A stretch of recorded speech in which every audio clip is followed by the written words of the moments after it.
Hello friends, welcome back to our today's session. We are discussing on the topic of decision making statements in C language. Okay, so last की video में हमने देखा था decision making statements क्या होते हैं, उसके types कौन से हैं. So we have also discussed on the topic of if else, nested if else and else if ladder. Okay, so in today's session we are going to discuss on the topic of switch case. Okay, switch case क्या है, उसका programme में कैसे use करते हैं, and then what is the difference between switch case and if else statements. Okay, so जैसे कि मैंने कहा डिसीजन मेकिंग स्टेटमेंट्स का कब यूज करते हैं, जब हमें कोई कंडीशन चेक करनी होती है and on the basis of that condition we have to control the flow of execution. Okay, लेकिन सपोज हमारे सामने एक ऐसी सिचुएशन है कि हमें नंबर ऑफ कंडीशंस चेक करने हैं, नंबर ऑफ अल्टरनेटिव्स चेक करने हैं and out of that alternatives we have to choose one.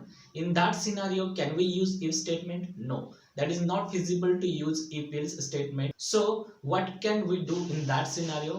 In that scenario we can use switch case statement. Okay, so चलिए देखते हैं switch case कैसे work करता है. इसका जनरल सिंटैक्स क्या है? Switch, this is the keyword and here we pass the expression. Okay, so expression मतलब यहाँ पे क्या होगा, यहाँ पे हम कोई इंटीग्रल वैल्यू पास करेंगे. Either it may be integer value और it may be a character value. Okay, this is the opening and closing bracket of this switch. Okay, then हम यहाँ पे यूज करेंगे cases. Okay, case, then this is the label of this case. Okay, और we can say that value of this case. Okay, so यहाँ पे हमने label लिखा है. ओके, सपोज हम इसे कहेंगे लेबल 1. ओके, देन यहाँ पे आएगा कोलन. ओके, देन यहाँ पे आएंगे statement of this block. Okay, so and यहाँ पे आएगा ब्रेक. सो इस ब्रेक का मीनिंग क्या है हम आगे देखेंगे. सपोज यहाँ पे हमने राइट की case, then label 2 colon, then statements 2. Here we can say statements 2 and again we use break. Okay, so ऐसे हम number of cases लिख सकते हैं. Okay, so इस केस का मीनिंग क्या है एंड इस लेबल का मीनिंग क्या है. Suppose this expression and this label is matches, then that case is executed. मतलब यहाँ पे सपोज ये एक्सप्रेशन और ये लेबल मैच हो गया तो कंपाइलर क्या करेगा, उस केस को, उस ब्लॉक को एग्जीक्यूट करेगा. सो यहाँ पे अगर एक भी मैच फाउंड नहीं हुआ तो हम यहाँ पे एक डिफॉल्ट केस भी लिख सकते हैं, वो ऑप्शनल है. ओके, एंड यहाँ पे हम स्टेटमेंट्स लिख सकते हैं. ओके, अगर कोई भी मैच फाउंड नहीं होता तो ये डिफॉल्ट स्टेटमेंट एग्जीक्यूट हो जाएगा. ओके, सो चलिए इसका एग्जांपल देखते हैं.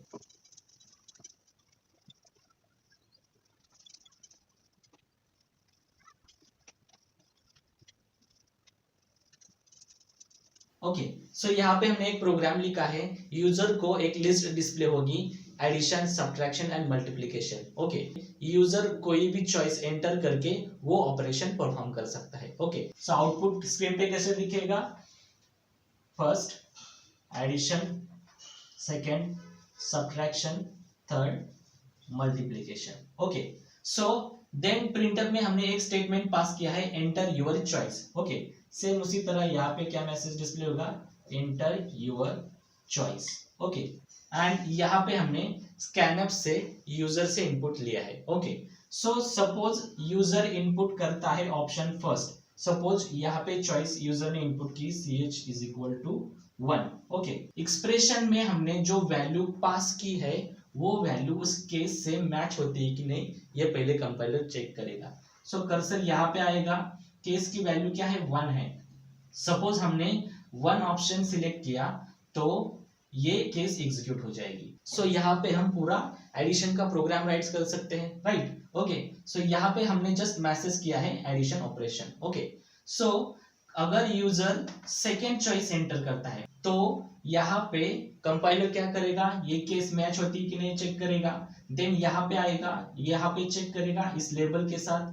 अगर ये चॉइस मैच होती है तो ये सब्ट्रैक्शन ऑपरेशन परफॉर्म होगा. ओके, सो इस तरह केस मैच करके देखेगा ये कंपाइलर। ओके, अगर यहाँ पे मैंने 4 चॉइस एंटर की, लेकिन यहाँ पे केस में हमने 2 ही केसेस लिखे हैं, सो यहाँ पे मैच फाउंड नहीं होती। सो इस सिनेरियो में क्या हो जाएगा, जो हमने डिफॉल्ट केस लिखी है वो एग्जीक्यूट हो जाएगी। So friends, I hope you are getting how switch case is working. So one more thing, यहाँ पे हम कैरेक्टर भी पास कर सकते हैं। सपोज हमने इंट की जगह कैर मेंशन किया, ओके, ऐसा भी चल सकता है, लेकिन यहाँ पे हमें अगर हम कैरेक्टर पास कर रहे हैं तो हमें इसे सिंगल कोट में लिखना पड़ेगा। सपोज मैंने ए, इसे सिंगल कोट में लिखा। यहाँ पे हम लेबल को फ्लोट वैल्यू असाइन नहीं कर सकते। ओके, यहाँ पे हम सिर्फ इंटीजर या कैरेक्टर वैल्यू डिक्लेयर कर सकते हैं। सो यहाँ पे एक और चीज है कि हम इस केस को सीक्वेंस में नहीं लिखा तो भी चलेगा। यहाँ पे मैंने लिखा केस 2, ओके, यहाँ पे मैंने केस लिखा 1, सो ऐसा भी चलेगा।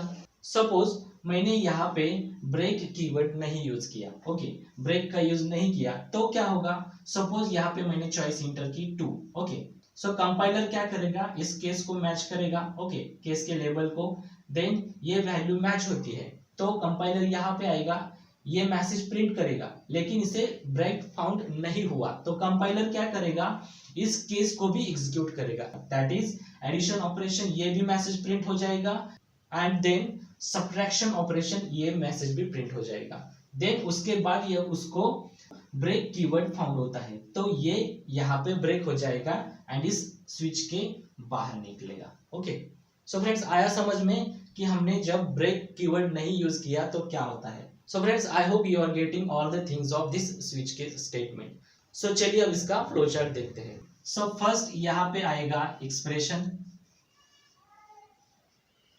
ओके, देन यहाँ पे हम क्या करेंगे, इस एक्सप्रेशन को लेबल के साथ मैच करेंगे। ओके, सपोज हमने यहाँ पे लिया है लेबल 1, ओके, सो अगर ये मैच फाउंड होता है तो स्टेटमेंट 1 एग्जीक्यूट हो जाएगा and then break keyword found होने के बाद ये स्विच केस से बाहर आ जाएगा। ओके, सो अगर लेबल 1 एक्सप्रेशन के साथ मैच नहीं होता तो सेकेंड केस के साथ मैच करेगा। ओके, लेबल 2, ओके, सपोज हमने यहाँ पे लिया लेबल 2, सो लेबल 2 अगर मैच होता है तो सपोज यहाँ पे हम राइट करेंगे स्टेटमेंट 2, ओके, ओके, अगर यहाँ पे लेबल 2 मैच होता है इस एक्सप्रेशन के साथ तो स्टेटमेंट 2 एग्जीक्यूट हो जाएगा एंड ब्रेक कीवर्ड से ब्रेक होके स्विच के बाहर। सो सेम इसी तरह यहाँ पे हम नंबर ऑफ केसेस लिख सकते हैं। इफ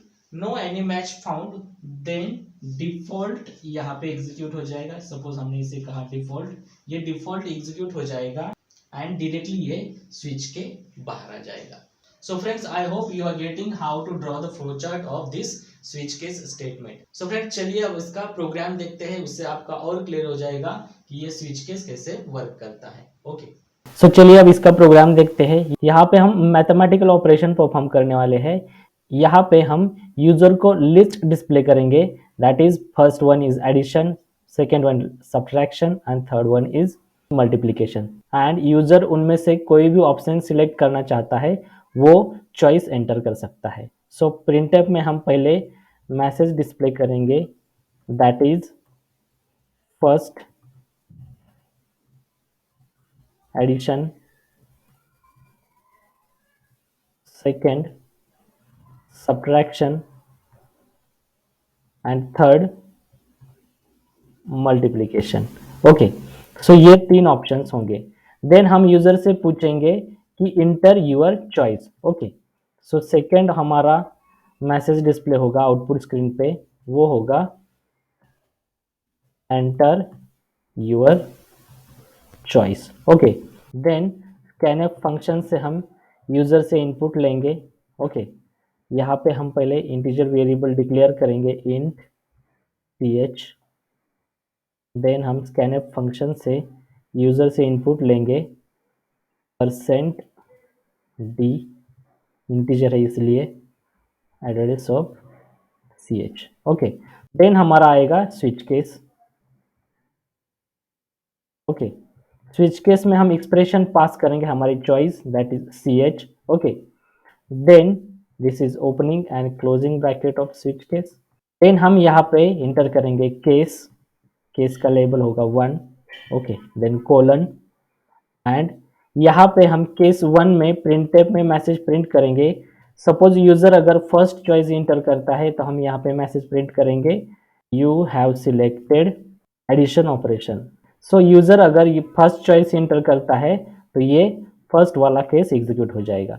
यहाँ पे हम पूरा एडिशन का प्रोग्राम भी लिख सकते हैं. ओके, लेकिन फिलहाल के लिए हमने सिर्फ एक प्रिंटफ में मैसेज प्रिंट किया है. ओके, सो देन हम यूज करेंगे ब्रेक. ये स्टेटमेंट एग्जीक्यूट होने के बाद कंट्रोल इस स्विच केस से बाहर आ जाएगा. ओके, देन हम यूज करेंगे second case, that is case का लेबल होगा सेकेंड, देन कोलन. हम सेकेंड केस में मैसेज प्रिंट करेंगे that is you have selected subtraction operation. Okay, then हम सेम यूज करेंगे ब्रेक कीवर्ड. ओके, देन हम देंगे थर्ड केस. यहाँ पे हम मैसेज प्रिंट करेंगे that is you have selected multiplication operation. Okay, यहाँ पे अगर कोई भी मैच फाउंड नहीं होती तो इसके लिए हम लिखेंगे डिफॉल्ट केस होगी यहाँ पे. अगर कोई भी केस मैच नहीं होती तो ये डिफॉल्ट एग्जीक्यूट हो जाएगा. एंड यहाँ पे हम प्रिंट करेंगे message that is you have selected wrong option. Okay, ये मैसेज हम डिस्प्ले करेंगे. सो चलिए अब प्रोग्राम को एग्जीक्यूट करते हैं, देखते हैं आउटपुट क्या आता है. ओके, सो यहाँ पे हमें लिस्ट डिस्प्ले हो रही है that is addition, second subtraction, third one is multiplication. And एक और मैसेज डिस्प्ले हो रहा है that is enter your choice. Suppose हमने अगर फर्स्ट चॉइस इंटर की तो क्या होगा, क्या मैसेज डिस्प्ले होगा, you have selected addition operation, that is case 1 is matched with our choice. Okay, suppose मैं अगर सेकेंड ऑप्शन प्रोवाइड करता हूँ दैट इज मेरी चॉइस सेकेंड है तो ये क्या मैसेज डिस्प्ले कर रहा है, you have selected subtraction operation, that is case 2 is executed. Okay, so अगर मैं यहाँ पे रॉन्ग चॉइस इंटर करता हूँ, सपोज मैंने 6 इंटर किया. ओके, सो चॉइस मैच नहीं हो रही है, सो यहाँ पे you have selected wrong option. Suppose मैंने यहाँ से केस 1 के नीचे जो हमने ब्रेक स्टेटमेंट लिखा है उसे हम रिमूव करेंगे. ओके, एंड इसको एग्जीक्यूट किया तो हमने फर्स्ट चॉइस एंटर की. ओके, सो यहाँ पे देखो क्या मैसेज प्रिंट हो रहा है, you have selected addition operation. Then again इसके नीचे क्या मैसेज प्रिंट हो रहा है, you have selected subtraction operation. मतलब ब्रेक कीवर्ड रिमूव करने के बाद केस 2 भी एग्जीक्यूट हो रही है. मतलब जब तक कंपाइलर को ब्रेक कीवर्ड फाउंड नहीं होता तब तक वो एग्जीक्यूट करेगा. ओके, एंड जब उसे ब्रेक कीवर्ड मिलेगा वहां से वो ब्रेक करेगा एंड स्विच केस से बाहर आ जाएगा. So friends, I hope you are getting how switch case is working in C programming. So friends, that's it for today's lecture. We'll see something new in next video. Till that time, thank you. Take care. Bye.